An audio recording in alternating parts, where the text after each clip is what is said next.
আসসালামু আলাইকুম ওয়া রাহমাতুল্লাহ।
اللهم صل على محمد وعلى آله وصليت على محمد اللهم بارك وعلى اللهم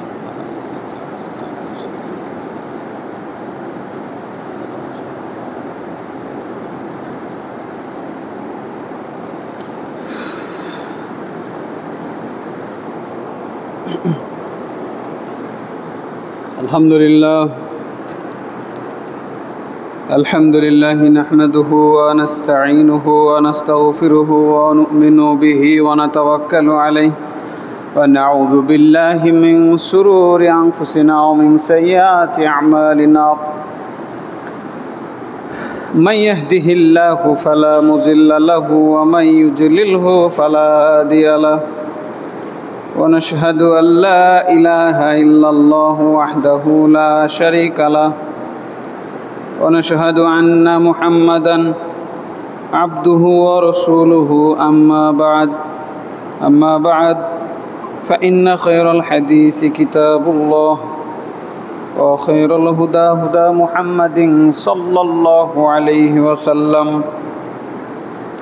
وشر الأمور محدثاتها وكل محدثة بدعة وكل بدعة ضلالة وكل ضلالة في النار فقد قال الله تعالى في كلامه المجيد بعد أعوذ بالله من الشيطان الرجيم يا أيها الذين آمنوا اتقوا الله حق تقاته ولا تموتن إلا وأنتم مسلمون يا أيها الناس اتقوا ربكم الذي خلقكم من نفس واحدة وخلق منها زوجها وبث منهما رجالا كثيرا ونساء واتقوا الله الذي تساءلون به والأرحام إن الله كان عليكم رقيبا يا أيها الذين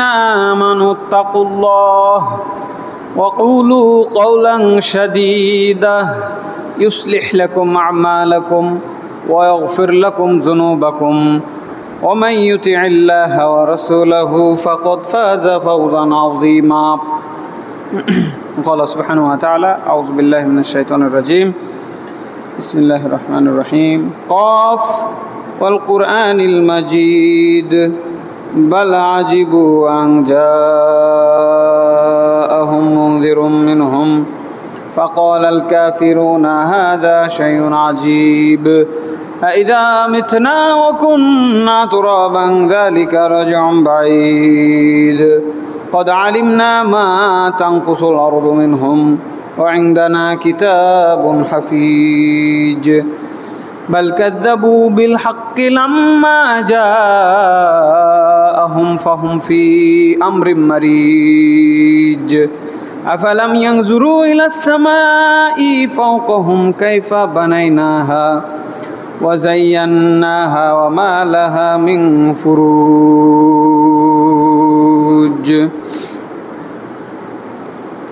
والأرض مددناها وألقينا فيها رواسي وأنبتنا فيها من كل زوج بهيج تبصرة وذكرى لكل عبد منيب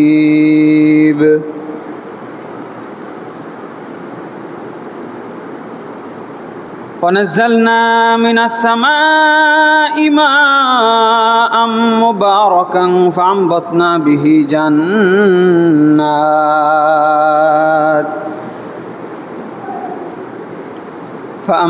به جنات وحب الحصيد والنخل باسقات لها طلع نضيد رزقا للعباد وأحيينا به بلدة ميتة كذلك الخروج كذبت قبلهم قوم نوح وأصحاب الرأس وثمود وعاد وفرعون وإخوان لوط وأصحاب الأيكة وقوم تبع قل كل كذب الرسل فحق وعيد যাবতীয় প্রশংসা আল্লাহ রাব্বুল আলামিনের জন্যে, যার অশেষ মেহেরবানিতে পবিত্র জুমার দিনে জুমার সালাত আদায় করার জন্যে এবং পবিত্র কোরআন ও সহিহ হাদিস থেকে জুমার খুতবায় আলোচনা শোনার জন্যে আমরা তার দরবারে উপস্থিত হতে পেরেছি। এই যে তৌফিক আল্লাহ আমাদের দান করেছেন, এই জন্য আল্লাহর দরবারে আমরা সবাই শুকরিয়া তান বলি আলহামদুলিল্লাহ। এটি আসলে আল্লাহর একটি তৌফিক। যাদের এই তৌফিক হয় নাই তারা এখনও মসজিদে আসতে পারে নাই। বহু দুনিয়াবী কাজ, দুনিয়াবী ব্যস্ততা, পরিবার পরিজন, স্ত্রী সন্তানের ধোঁকা তাদেরকে আটকে রেখেছে। ব্যবসা বাণিজ্য, অর্থনৈতিক লোভ লালসা তাদেরকে আটকে রেখেছে, যে কারণেই তারা যথাসময়ে মসজিদে উপস্থিত হতে পারে নাই। আল্লাহ তাআলা তাদের যেন ক্ষমা করেন, আল্লাহুম্মা আমিন। এবং তিনি যেন তাদেরকেও আমাদের মতো এই তৌফিক দান করেন, আল্লাহুম্মা আমিন। সম্মানিত মসজিদে মুসল্লি, আমরা ঈমান নিয়ে আলোচনা করছিলাম। ঈমানের কয়েকটি গুরুত্ব এবং তাৎপর্য নিয়ে আমরা আলোচনা করেছি। তারই ধারাবাহিকতায় আজকে আমরা আরও বেশ কিছু বিষয় আমরা আলোচনা করব ইনশাআল্লাহ। ওমা তৌফিকি ইল্লা বিল্লাহ। একজন মানুষ তার জীবনে যত আমল রয়েছে,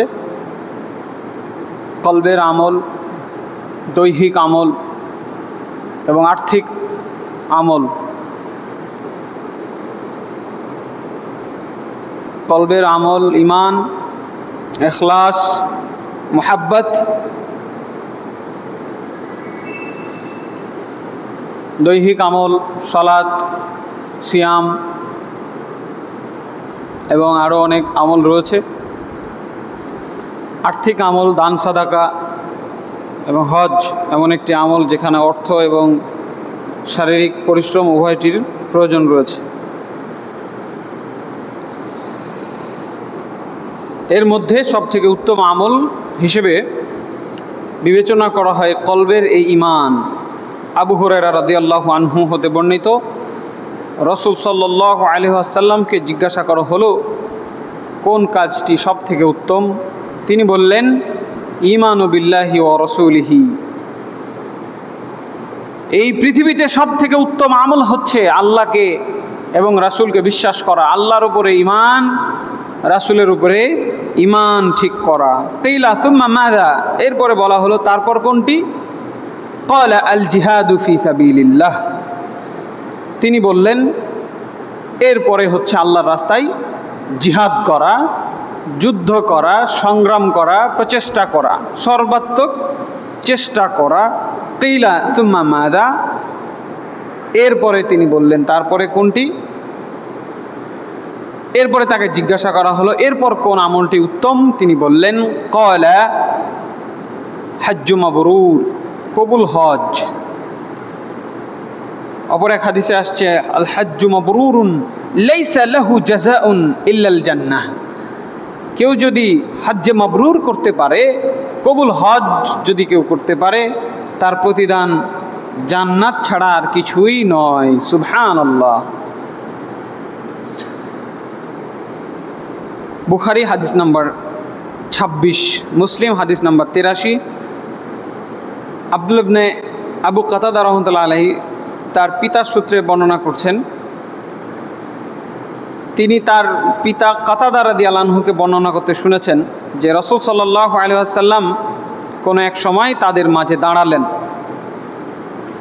তিনি তাদের উদ্দেশ্যে বললেন আন্নাল জিহাদা ফি সাবিলিল্লাহি ওয়াল ঈমানা বিল্লাহি আফদালুল আমাল, নিশ্চয় আল্লাহর রাস্তায় জিহাদ করা এবং আল্লাহর উপরে ঈমান আনা সব থেকে উত্তম আমল।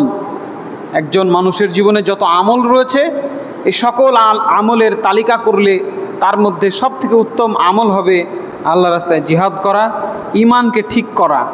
এই ধরনের আরও বহু হাদিস রয়েছে। সহিহ মুসলিম হাদিস নাম্বার 1885, তিরমিজি হাদিস নাম্বার 1712।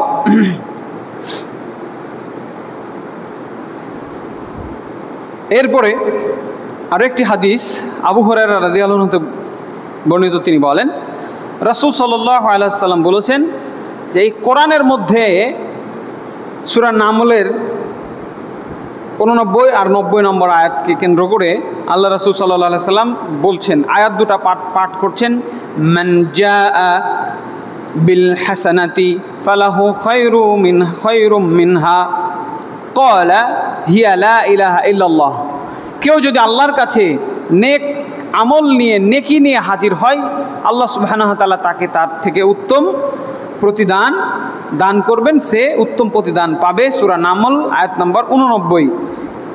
রাসূল সাল্লাল্লাহু আলাইহি ওয়াসাল্লাম বলছেন এটা হচ্ছে লা ইলাহা ইল্লাল্লাহ। এই যে নেক আমলের কথা এখানে আল্লাহ তাআলা বলেছেন, এই নেক আমল হচ্ছে লা ইলাহা ইল্লাল্লাহ, মানে আল্লাহ ছাড়া আর কোনো মাবুদ নাই, মানে আল্লাহর উপরে একনিষ্ঠভাবে ঈমান আনা। আল্লাহু আকবার।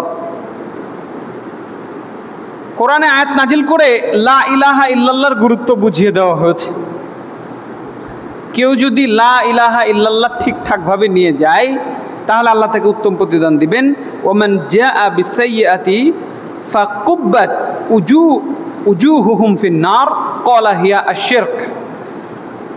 90 নম্বর আয়াতে বলছেন আর কেউ যদি খারাপ মন্দ কিছু পাপ কিছু নিয়ে আসে তবে তাকে মুখের ভরে উপুড় করে জাহান্নামে ফেলে দেওয়া হবে।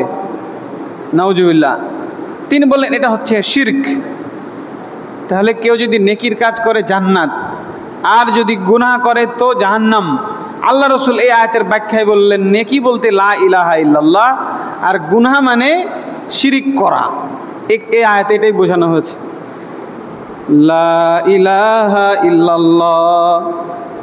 বাড়ির বহু বেটি ছেলেপিলা যা আছে সবাই বুঝে নিবে যে এখন ফকির আসছে, ভিক্ষা দিতে হবে। হ্যাঁ, আছে না নাই?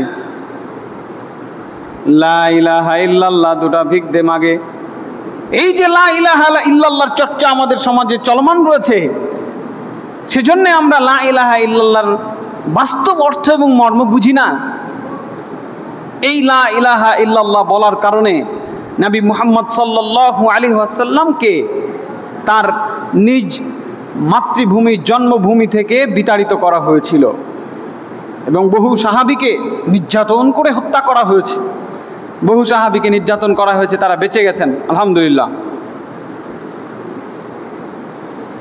কাজে আমাদেরকে এই লা ইলাহা ইল্লাল্লাহ বুঝতে হবে, এই ঈমান আমাদেরকে জানতে হবে, শিখতে হবে। এই ঈমানের কি অর্থ, এই ঈমান দ্বারা আমার কি কল্যাণ, এই ঈমান ঠিক না থাকলে, এই ঈমানের বিপরীত শিরকে লিপ্ত হলে আমার জন্য কি বিপদ, এইটা আমাদের জানতে হবে। একইভাবে ঈমানের যে ঘোষণা, নিজেকে মুমিন বলে দাবি করা, লা ইলাহা ইল্লাল্লাহর পক্ষপাতী হিসেবে নিজেকে ঘোষণা করা, এটাও উত্তম আমল। আল্লাহু আকবার, আমি লা ইলাহা ইল্লাল্লাহর পক্ষের মানুষ, এই যে ঘোষণা। আবু যার রাদিয়াল্লাহু আনহু বলেন, আমি বললাম, হে আল্লাহ রাসূল সাল্লাল্লাহু আলাইহি সাল্লাম, আপনি আমাকে ওসিয়ত করুন। তিনি বললেন, ইযা আমিলতা সাইয়্যাতান ফাআতবিউহা হাসানাতান তামহুহা, তুমি যদি কখনো কোনো অন্যায় করে ফেলো, কোনো পাপ করে ফেলো, তাহলে তুমি সাথে সাথে একটা ভালো কাজ করবে, একটা নেকির কাজ করবে, তাহলে এই নেকির দ্বারা তোমার ওই পাপটা মিটে যাবে। তোমার কোনো ভুল হয়ে গেল, যে কোনো ভুল হতে পারে, এই ভুলের আমি কোনো সংজ্ঞা দিতে চাই না, কোনো উদাহরণ দিতে চাই না, যেটা আপনি মনে করছেন যেটা আমার কাছে ভুল হয়ে গেল, আহা কাজটা ঠিক হলো না। চট করে আল্লাহ রাসূল সাল্লাল্লাহু আলাইহি সাল্লাম কি পরামর্শ দিয়েছেন? চট করে একটা ভালো কাজ করবে, তাহলে তোমার ওই খারাপ কাজটা মিটে যাবে। তখন কুলতু ইয়া রাসূলুল্লাহ,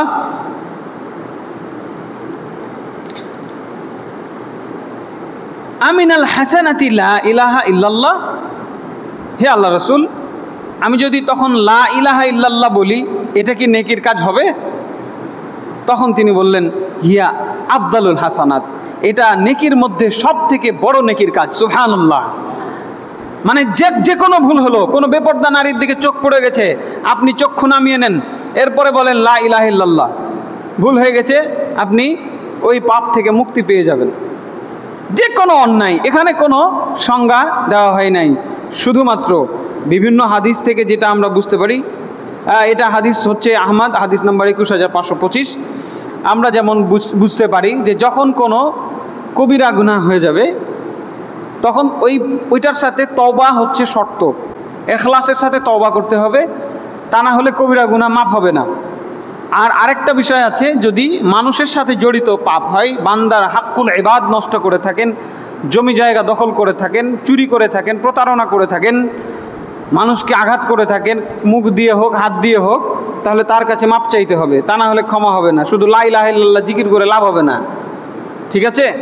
তাহলে এই যে ঈমানের যে কি দাম, এই ঈমানকে, লা ইলাহা ইল্লাল্লাহকে এইভাবে আল্লাহ রাসূল সাল্লাল্লাহু আলাইহি ওয়াসাল্লাম সংজ্ঞায়িত করেছেন, যার দ্বারা মানুষের পাপ অটোমেটিক মিটে যায়। সুবহানাল্লাহ। কিভাবে আমাদের দেশে এই লা ইলাহা ইল্লাল্লাহর আমল হয়ে গেছে উল্টা। আমি জানি না এটা কিভাবে করেছেন, যেভাবেই হোক বংশ পরম্পরায় 1450 বছর ধরে ইসলামের এই ভিন্ন ভিন্ন রূপ পাল্টাতে আজকে আমাদের চাঁপাইনবাবগঞ্জে, এই অত্র রাজারামপুর, মালোপাড়া, এই অত্র অঞ্চলগুলোতে আমি একাধিক মসজিদে দেখেছি, সেখানে 10 জন 15 জন মানুষ একত্রিত হয়, ইমাম সাহেব বিজ্ঞ মানুষ তিনিও থাকেন, তিনি বলেন লা ইলাহা, আর বাকিরা বলে ইল্লাল্লাহ, লা ইলাহা ইল্লাল্লাহ, লা ইলাহা ইল্লাল্লাহ। আমি দেখেছি, আপনারা দেখেছেন কিনা জানি না। এক পর্যায়ে গিয়ে তারা বলেন আল্লাহু আল্লাহু আল্লাহু আল্লাহু আল্লাহু, এই জিনিসগুলো তারা করেন।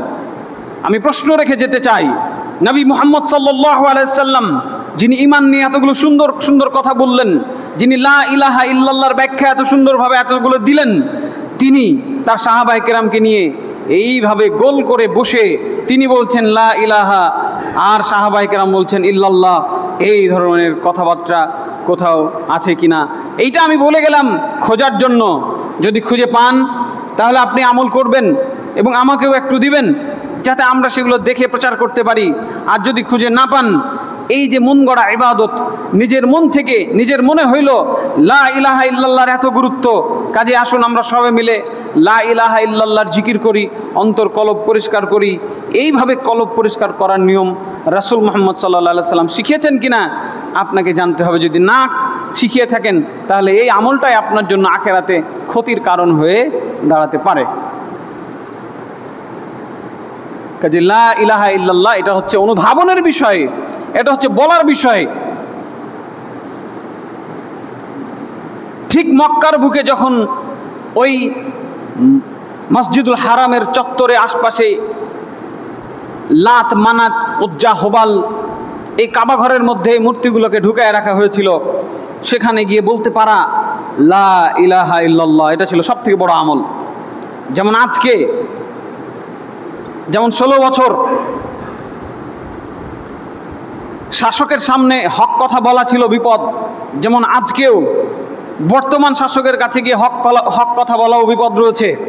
তাদের সামনে বলতে পারা লা ইলাহা ইল্লাল্লাহ মানে আপনার এই ক্ষমতার মসনদে আল্লাহর বিধান ছাড়া দ্বিতীয় কোনো বিধান চলবে না। বহু আলেম ওলামাকে আমরা ফাঁসিতে ঝুলতে দেখেছি, বহু আলেম ওলামাকে আমরা নির্যাতিত হতে দেখেছি।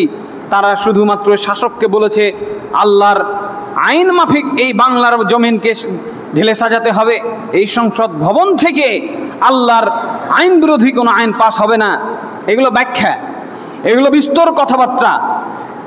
মক্কার কুফফারদের কাছে, মক্কার মুশরিকদের কাছে এত ব্যাখ্যা লাগতো না। শুধু যদি বলা হইতো লা ইলাহা ইল্লাল্লাহ, একটা বাক্যর দ্বারা তারা বুঝে যাইতো যে আমি আবু জাহাল, আবুল আহাব, আমি উতবা, সাইবা, আমার ক্ষমতা এখানে আর চলবে না, এখানে আল্লাহর ক্ষমতায় ওই রাখালকে বসায় দিতে হবে।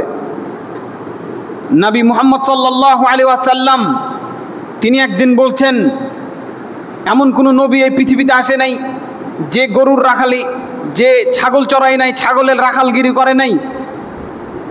সাহাবায়ে কেরাম জিজ্ঞাসা করলেন, ও আনতা ইয়া রাসূলুল্লাহ, আপনার কি খবর হে আল্লাহর রাসূল সাল্লাল্লাহু আলাইহি সাল্লাম?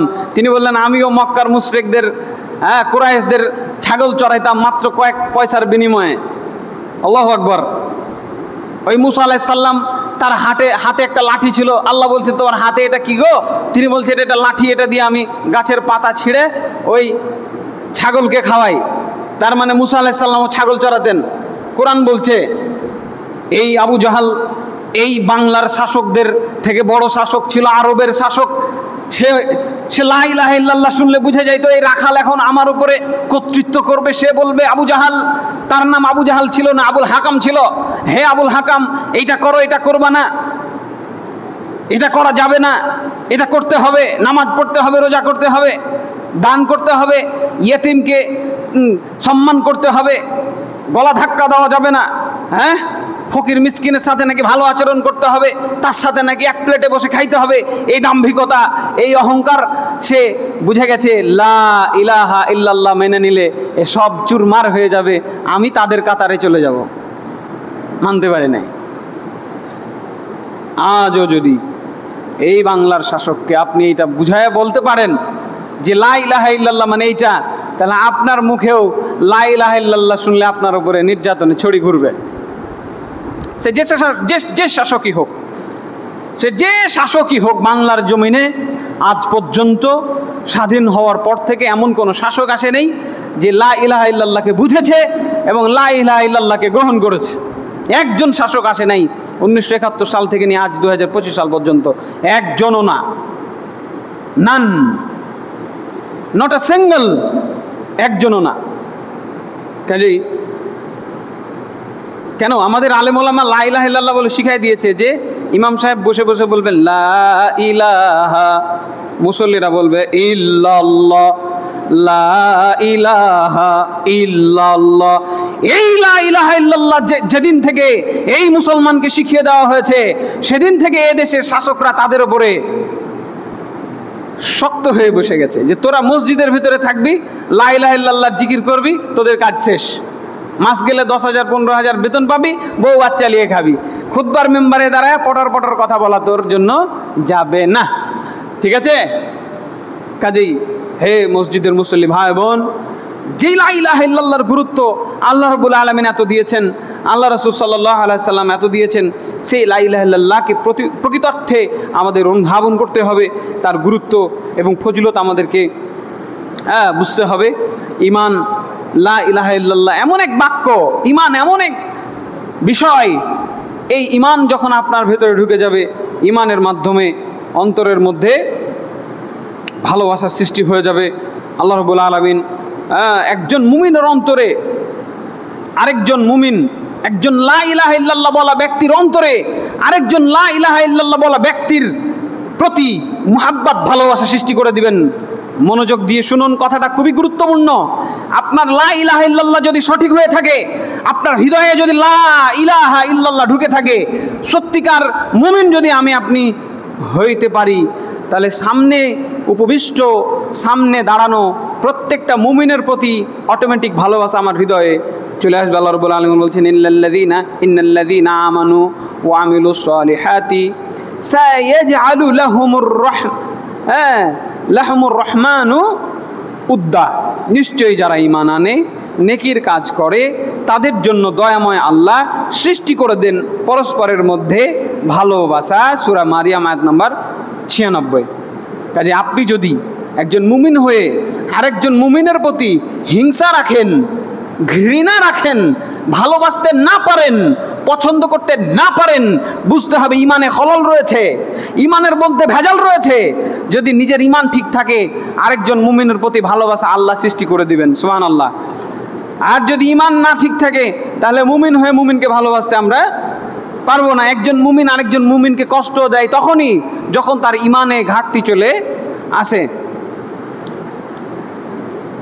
আব্দুল্লাহ ইবনে আব্বাস রাদিয়াল্লাহু আনহু বলেন, এখানে আল্লাহ রাব্বুল আলামিন দুনিয়ার মানুষের মধ্যে ভালোবাসা সৃষ্টি করে দেন এই ইমানের কারণেই এটি বলা হয়েছে। যেমন ইমানের কারণেই আনসার এবং মুহাজিরদের মধ্যে ভালোবাসা আল্লাহ রাব্বুল আলামিন সৃষ্টি করে দিয়েছিলেন, সুবহানাল্লাহ। কি ভালোবাসা ছিল তাদের!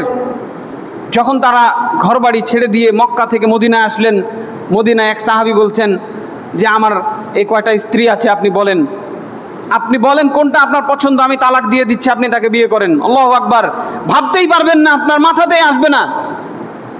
এই মুহাব্বতের নজির তারা দেখিয়েছেন, মাথাতেই আসবে না আপনার। কয়টাকে তালাক দিব বলেন আপনি, আমি তালাক দিব, আপনি বিয়ে করে নেবেন, বউ দিয়ে দিবে। এই বাড়ি আমার 2টা, আপনি কোনটা নেবেন বলেন? আব্দুর রহমান বিন আউফ সম্ভবত, তিনি বললেন আমার এগুলো লাগবে না, আপনি আমাকে একটা বাজার দেখিয়ে দেন, আমি সেই বাজারে যাই, একটু ব্যবসা বাণিজ্য করি, কিছু ইনকাম হলে তখন বিয়ে শাদী করবো। আল্লাহু আকবার! কি তাদের পারস্পরিক মর্যাদা, সম্মানবোধ, ভালোবাসা! আল্লাহ রাব্বুল আলামিন বলছেন, ওয়াল্লাযীনা তাবাউদ দার ওয়াল ঈমানা বিকলবিহিম ইউহিব্বুনা মান হাজারা ইলাইহিম। আল্লাহ তাআলা সাক্ষী দিচ্ছেন, যারা মুহাজিরদের আগমনের পূর্বে এই এলাকায় বাস করত এবং তারা ইমানদার ছিল, মানে আল্লাহ রাসূলের যাবার আগে কিছু মানুষ, ওখানে প্রায় 80 জন, তারা মুমিন হয়েছিলেন দাওয়াতের মাধ্যমে। কিছু সাহাবী আসছিলেন ওইখান থেকে, তাদের মাধ্যমে আগে থেকেই মদিনায় ইসলাম ছড়িয়ে গেছিল। সেই সাহাবীদের কথা আল্লাহ তাআলা কোরআনের মধ্যে কোট করে দিয়েছেন।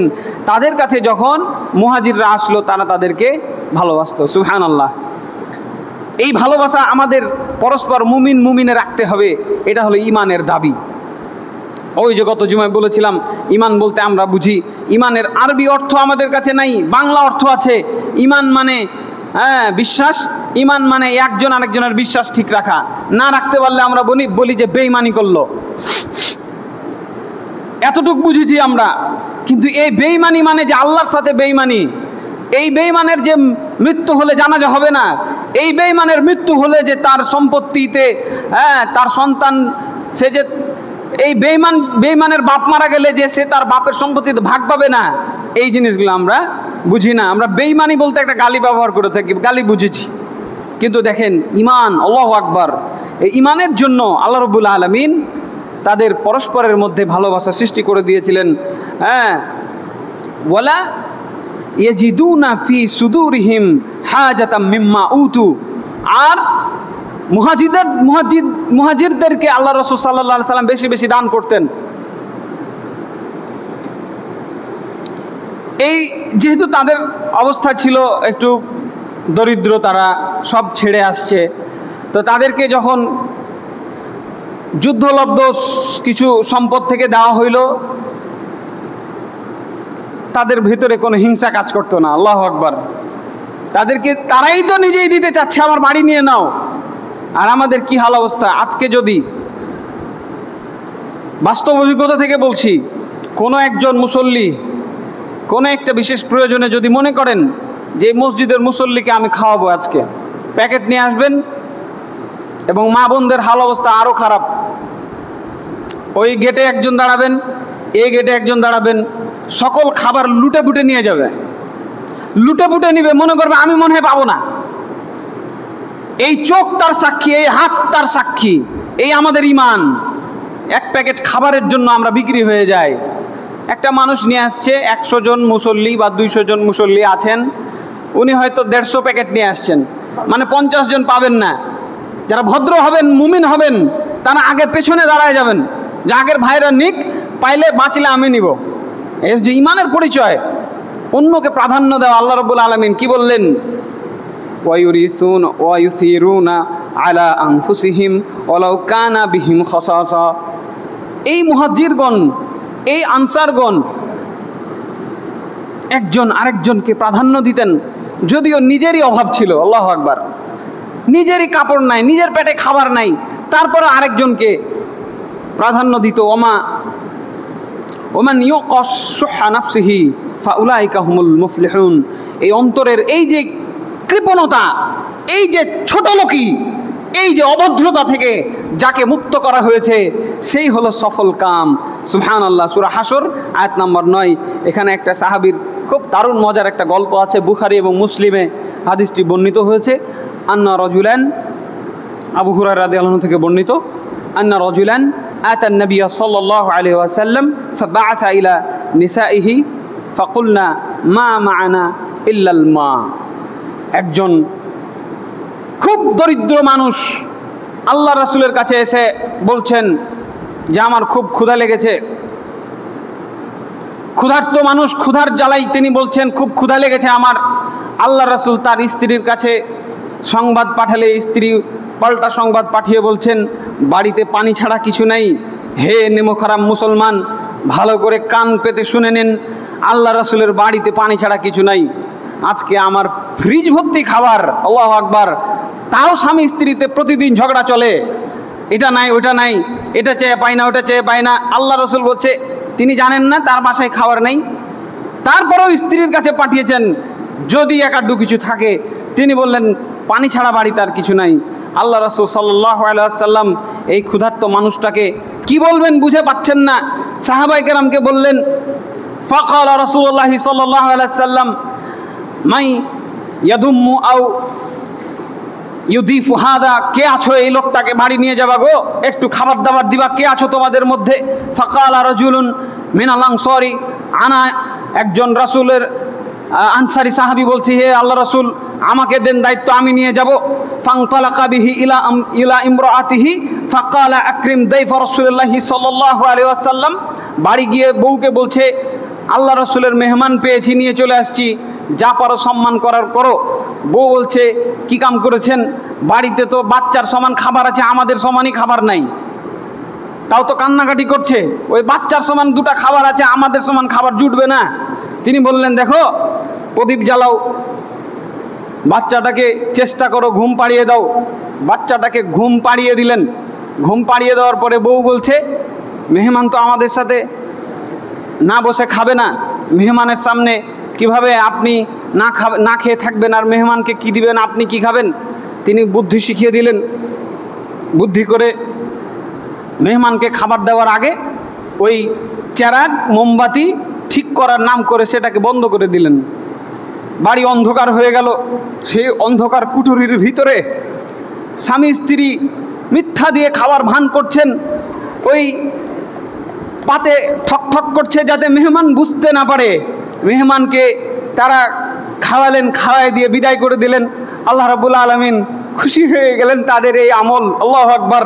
তাদের জন্য এই আয়াত নাজিল হয়ে গেল, ওয়ায়ুসিরুনা আলা আনফুসিহিম ওয়ালাউ কানা বিহিম খাসাসা। নিজের পেটে ক্ষুধা থাকা সত্ত্বেও অন্যকে তারা প্রাধান্য দিয়েছে। আল্লাহু আকবার। এই ছিল তাদের ঈমান, এই ছিল তাদের ঈমানের বদৌলতে মুহাব্বত। ঠিক আমাদের ঈমান, ঠিক আমাদের পারস্পরিক হিংসা বিদ্বেষ মুহাব্বত, ঠিক এই দুনিয়ার সামান্য প্রাপ্তির জন্য আমরা পরস্পরের সাথে কি নাকাল না করছি। এই বাংলাদেশের জজ কোর্টে, হাইকোর্টে যতগুলো মামলা রয়েছে এগুলো কে করেছে, কার বিরুদ্ধে করেছে, কোন মুসলমান কোন হিন্দুর বিরুদ্ধে করেছে, আজকে 24 ঘন্টার ভেতরে সব মামলা উইথড্র করতে হবে। আপনি মুসলমান হয়ে মুসলমানের বিরুদ্ধে কিভাবে এইভাবে কাজ করতে পারেন। ওয়াইসিরুনা আলা আনফুসিহিম ওয়ালাউ কানা বিহিম খাসাসা, পেটে ক্ষুধা থাকা সত্ত্বেও আরেকজনকে খেতে দেয়। আল্লাহু আকবার। আমাদের কি ঈমান! সকালবেলা বাকি দিতে পারছি না বাবা, সকালবেলা বাকি দিলে ব্যবসা ঠিক থাকবে না, এই হলো ঈমান। হ্যাঁ, না খেয়ে, বাচ্চাকে না খাইয়ে সারা রাত অভুক্ত থেকে যেই সাহাবীরা এই ইসলামে ঈমান উপহার দিয়ে গেছে, সেই ঈমান নিয়ে নাটক করো, সেই ইসলাম নিয়ে নাটক। সকালবেলা বাকি দেওয়া যাবে না, ভৎসনা করা হয়। সকাল সকাল চলে এসছিস বাকি নিতে, হ্যাঁ, হুঁশ বুদ্ধি কিছু নাই। নিজেরও খারাপ লাগে, কিভাবে সকালবেলা বাকি নিব। আজ পর্যন্ত আমি এখন পর্যন্ত নিজেকে ওইভাবে তৈরি করতে পারি না। একটা মানুষের কাছে যাব, আমি তো বুঝি আল্লাহ আমাকে জ্ঞান দিয়েছে, ওই তো নালায়েক মূর্খ, বুঝবে না, ও তো আমার লেবাসের দাম দিবে না, আমাকে বলে দিতে পারে চট করে, কি বাবাজি এত বড় হুজুর জ্ঞানী মানুষ চলে এসছেন সকালবেলা বাকি নিতে, হ্যাঁ, বলতে পারে না, বলে দিতে পারে। সকালবেলা বাকি দিতে পারছি না। আমাদের ঈমান, জামা কলা খাইলে দুটো বাচ্চা হয়, হ্যাঁ, জামা কলা খাইলে দুটো বাচ্চা হয়, এই বিশ্বাস হচ্ছে সব থেকে ঘৃণিত নিকৃষ্ট বিশ্বাস, যে বিশ্বাস আমরা হৃদয়ে লালন করি। সব থেকে ঘৃণিত বিশ্বাস, জামা কলা খাইলে দুটো বাচ্চা হয়। দাড়ি পাল্লায় লাথি লেগে গেছে, ব্যবসা নষ্ট হয়ে যাবে, হ্যাঁ, আছে না নাই? আপনাকে মাইন লাগাবে, পুরাতন বাজারে যাবেন, কার ইচ্ছা করে একটু লাথি মেরে দিবেন, তারপরে দেখবেন আপনাকে মাইন লাগাবে 8-10টা দোকানদার মিলা, মার ওকে, মার গুটিক মার ওকে। কত বড় খারাপ লোক, আমার তার দাড়ি পাল্লায় লাথি মেরে দিল, হ্যাঁ, লাথি দিয়েই সরাইতে হবে। কি এগুলা গো রাস্তাতে রেখেছো, সরাও এগুলা, লাথি দিয়ে সরাই দিতে হবে। তার মানে আপনি ইমানদার, তার মানে আপনি আল্লাহকে আর রাজ্জাক বলে বিশ্বাস করেন। আল্লাহ হচ্ছেন আর রাজ্জাক, তিনি রিজিক দাতা। আজকে ব্যবসায় কয় টাকা লাভ হবে আমার সৃষ্টির 50,000 বছর আগে আল্লাহ লিখে রেখেছেন। আমার কেন, ওই পৃথিবী সৃষ্টির 50,000 বছর আগে লিখে রেখেছেন। আমি এমদাদ ওই পুরাতন বাজারে এই পটল বিক্রি করে কত টাকা লাভ করব, লেখা আছে না? আছে বিশ্বাস? আছে।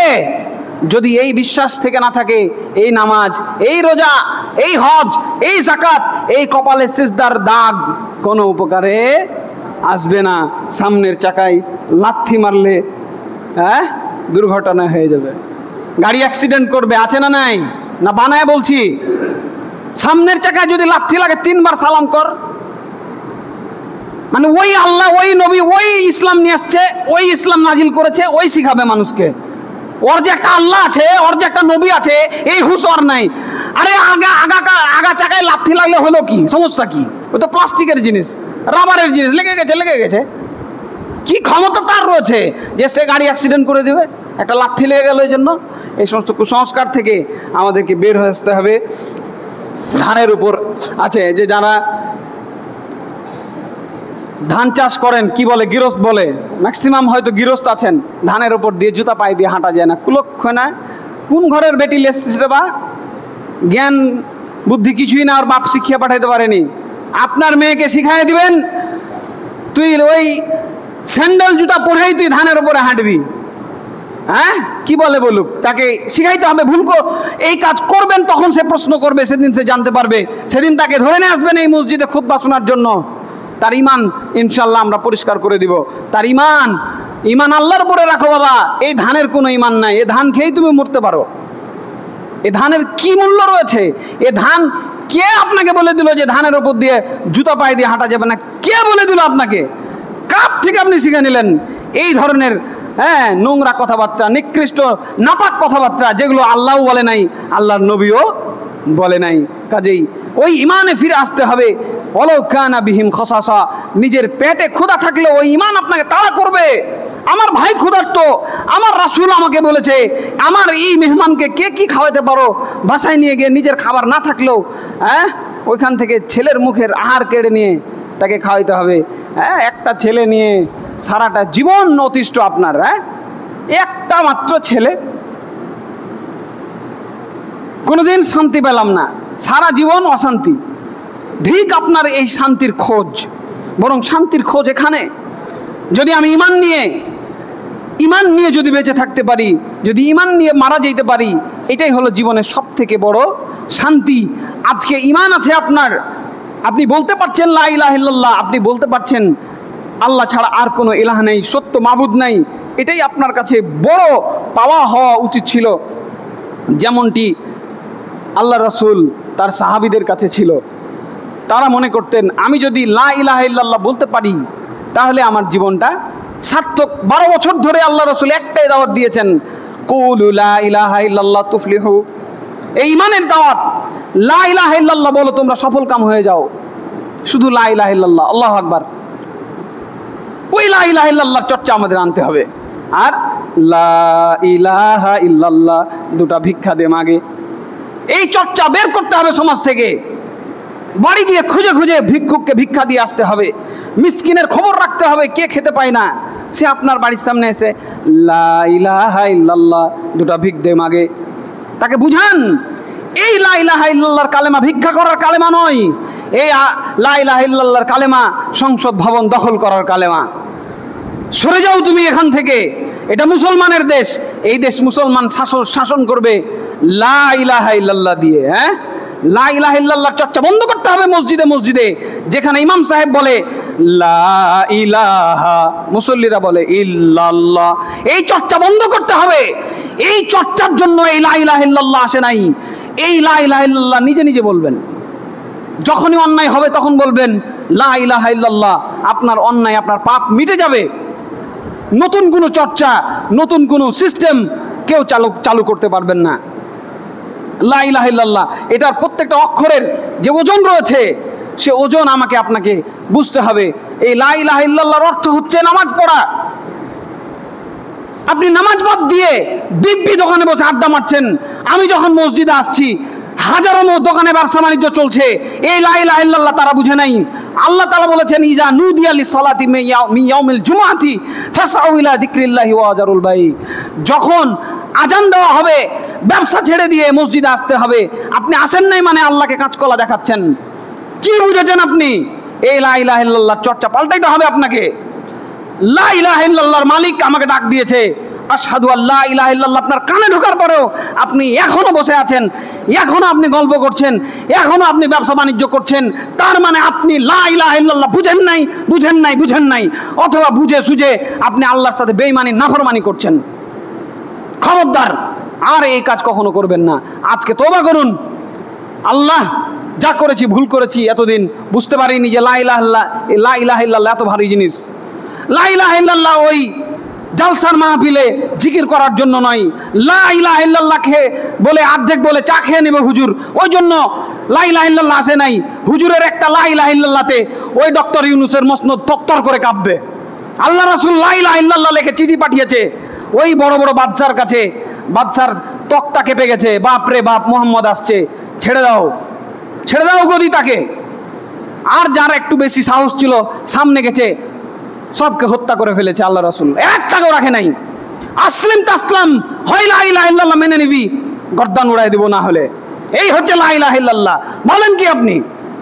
হয় তুই লা ইলাহা ইল্লাল্লাহ মেনে নিবি, হে রাজা হিরাক্লিয়াস, আমি মুহাম্মদ ইলা হিরাক্লিয়াস, লা ইলাহা ইল্লাল্লাহ, আমি মুহাম্মদ হিরাক্লিয়াসের কাছে, ওই বিল ক্লিন্টনের কাছে, ওই মোদির কাছে, ওই ট্রাম্পের কাছে চিঠি পাঠিয়ে দিব, আমি মুহাম্মদ আল্লাহর পক্ষ থেকে রসুল, লা ইলাহা ইল্লাল্লাহু মুহাম্মাদুর রাসূলুল্লাহ, মেনে নাও, শান্তিতে থাকো, ট্যাক্স দিয়ে বাস করো, নাহলে মুসলমান হয়ে যাও। মুসলমান হলে তোমার কোনো ট্যাক্স লাগবে না, ট্যাক্স ফ্রি, মাপ।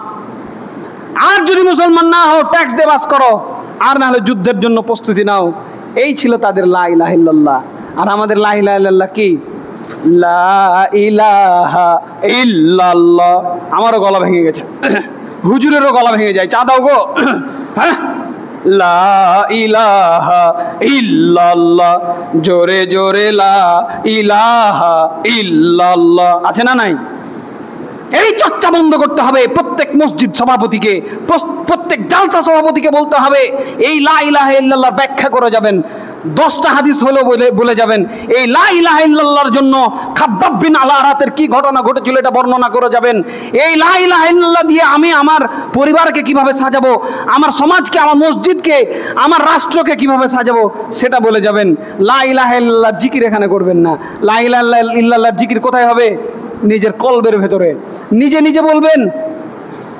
লা ইলাহা ইল্লাল্লাহ বলবেন, আল্লাহর প্রতি ঈমানের নবায়ন হবে। যদি অন্যায় হয়ে যায়, অন্যায় মাফ হয়ে যাবে, গুনাহ মাফ হয়ে যাবে। এই যে হাদিস বললাম, শুরুতে যারা আসেন নাই তারা বুঝতে পারলেন না, হয়তো এটাই বলবেন যে কি রে হুজুর, কি উল্টাপাল্টা কথাবার্তা বলে গেল আজকে, ব্যাট স্যার লাগাই দিল। শুরু থেকে থাকতে হবে, তাহলে বুঝবেন হুজুরের কথাবার্তা। শুরু থেকে থাকতে হবে। লা ইলাহা ইল্লাল্লাহ বলা মাত্রই একটা পাপ মাফ হয়ে যাবে। বলেন সুবহানাল্লাহ। লা ইলাহা ইল্লাল্লাহ, আল্লাহ রাসূল বলছেন খারাপ কাজ করলেই ভালো কাজ করো। আবু হুরায়রা রাদিয়াল্লাহু আনহু বলছেন খারাপ কাজ করে ভালো কাজ করব, লা ইলাহা ইল্লাল্লাহ বললে হবে? তিনি বললেন হ্যাঁ, এই পৃথিবীতে সবথেকে উত্তম কাজ হলো লা ইলাহা ইল্লাল্লাহ বলা। এটা বলতে হবে। তার মানে লা ইলাহা ইল্লাল্লাহ বলতে হবে, বুঝতেও হবে। এই লা ইলাহা ইল্লাল্লাহ মানে ওই সকালবেলা বাকি দেবো না, এটা আর বলা যাবে না। এই লা ইলাহা ইল্লাল্লাহ বলবো মানে ওই দাঁড়িপাল্লায় লাথি লেগে গেছে আর কিছু মনে করবো না। ওই লা ইলাহা ইল্লাল্লাহ বলবো মানে ওই গাড়ির চাকায় লাথি লেগে গেছে আর কিছু মনে করবো না, কিছুই না, স্বাভাবিক ঘটনা। ঠিক আছে? ওই লা ইলাহা ইল্লাল্লাহ বলার পরে গলার তাবিজ ছুঁড়ে ফেলে দেবো ওই কোথায়, ডাস্টবিনে। তার মানে আপনি লা ইলাহা ইল্লাল্লাহ বিশ্বাস করেছেন। আর এই যে দুনিয়াদারি, এই যে পৃথিবীতে ভালো থাকার এই যে নেশা, এই যে প্রতিযোগিতা, এগুলো বাদ দিতে হবে। নিজেকে যে অশান্ত মনে করছি, অশান্তিতে আছি মনে করছি, এগুলো ভুলে যেতে হবে। যদি মনে করেন যে আমি অশান্তিতে আছি, তার মানে আপনি লা ইলাহা ইল্লাল্লাহ বুঝেন নাই, আপনার কাছে লা ইলাহা ইল্লাল্লাহর মূল্য নেই। ওই সাহাবীরা জীবন দিয়ে দিয়েছেন, জীবন চলে গেছে শুধু লা ইলাহা ইল্লাল্লাহ বলতে পারার কারণে, শুধু 2 রাকাত নামাজ পড়তে পারার কারণে। আল্লাহু আকবার। তাই তো আল্লাহ রাব্বুল আলামিন বলছেন, যেদিন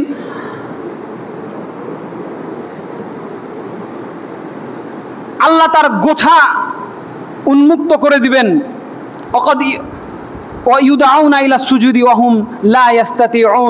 এরপর আল্লাহ বলবে সিজদা করো, সিজদা করতে পারবে না। এই দুনিয়ার বুকে তারা যখন ছিল সালেমুন অবস্থায়, নিরাপত্তার সাথে, তখন তারা সিজদা করে নাই। ওই দোকানে বসে আড্ডা মেরেছেন, এখানে নামাজ চলেছে, আসেন নেই। আখেরাতে হাসরের মাঠে সেদিন আল্লাহ তার গোছা ওপেন করে দিবেন, সবাই সিজদা করবে, আপনি সিজদা করতে পারবেন না, কারণ আপনার কাছে এই সিজদার মূল্য আজকে নাই। সেদিন পিঠ তক্তার মতো শক্ত হয়ে যাবে, হাদিসে বলছে তক্তার মতো শক্ত, আপনি সিজদা করতে চাইবেন, পারবেন না। ওইখানে মুনাফিক, মুসলিম, মুমিন, লা ইলাহা ইল্লাল্লাহর পক্ষের লোক, বিপক্ষের লোক, আর 2 পক্ষের লোক সব প্রকাশ হয়ে যাবে, সিজদা বলে দিবে। যদি আপনি প্রকৃতার্থে আল্লাহকে বিশ্বাস করেন, এই দুনিয়াতে আজান শোনা মাত্র এসে মসজিদে সিজদা করেন, তার মানে আপনি আল্লাহর সামনে সিজদা করতে পারবেন।